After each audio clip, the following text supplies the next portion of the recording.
तो खबर पक्की है, वर्ल्ड में कोरोना वायरस म्यूटेट हो रहा है और देशों में फिर फैल रहा है। साउथ अफ्रीका में नवंबर 27 को एक कोरोना का नया वेरिएंट देखा गया। तो वो क्या था? कोरोना ऐसा एक वायरस है, इसके ऊपर ऐसे स्पाइक प्रोटीन रहते हैं। ये प्रोटीन्स बदल गए। क्या इन प्रोटीन के बदलने से ये वायरस ज़्यादा डेंजरस हो गया? देखा गया कि साउथ अफ्रीका के अंदर जो केसेस बढ़े सडनली, उससे WHO डरने के बाद उसने सारे वर्ल्ड को पहले ही आगाह कर दिया कि एक फोर्थ वेव आने वाली है। इससे सारे के सारे देशों ने अपने पोर्ट्स को बंद कर दिया और सर्वेलेंस शुरू कर दी। साउथ अफ्रीका में जब सडनली इंक्रीज ऑफ केसेस देखे गए तो इन्होंने इसमें कितने ओमाइक्रॉन है ये देखा।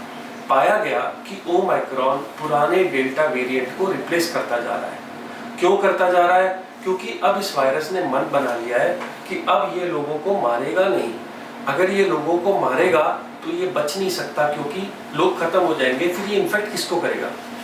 इसलिए साउथ अफ्रीका में हॉस्पिटल्स खत्म नहीं हुए, साउथ अफ्रीका में ऑक्सीजन की ज़रूरत नहीं आई, साउथ अफ्रीका में डेथ रेट बहुत कम है और साउथ अफ्रीका कुछ भी परेशान नहीं है। दूसरा देश अगर यूनाइटेड किंगडम्स में देखा जाए तो 50% लोग ऑलरेडी ओमाइक्रॉन से अफेक्ट हो गए हैं। 50,000 केसेस जो इस वक्त यूके में एक्टिव हैं, जिसमें 4,000 कुछ केसेस ओमाइक्रॉन के हैं, पर 50,000 केसेस में डेथ सिर्फ जो रिपोर्ट हुई है वो 38 केसेस में रिपोर्ट हुई है। इसका मतलब ये वायरस डेंजरस नहीं है। वहाँ के डॉक्टर से बात करने पे ये पता चला कि वो कहते हैं कि ये जो वायरस है, इसके लिए हमको इनिशियली डर के मारे हमने लोगों को हॉस्पिटल में एडमिट करा, ऑक्सीजन भी लगाई, पर इन लोगों को ये बीमारी 5 दिन में ऑटोमेटिक खत्म हो जाती थी। चाहे आपने वैक्सीन लगाई है कि चाहे नहीं लगाई, चाहे आपकी दवाइयाँ ज़्यादा दी गई या कम दी गई, वेंटिलेटर की ज़रूरत और ऑक्सीजन की ज़रूरत बहुत कम पड़ी और डेथ रेट भी बहुत कम हुआ। तो ये तो हो गई अच्छी बातें ओमाइक्रॉन वेरिएंट के बारे में।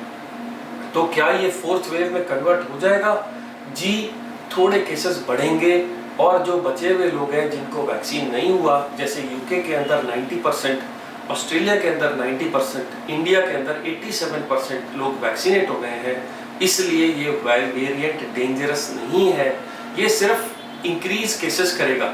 इस वेव में एक और नई चीज़ देखी गई कि लोगों का डरना बहुत कम हो गया।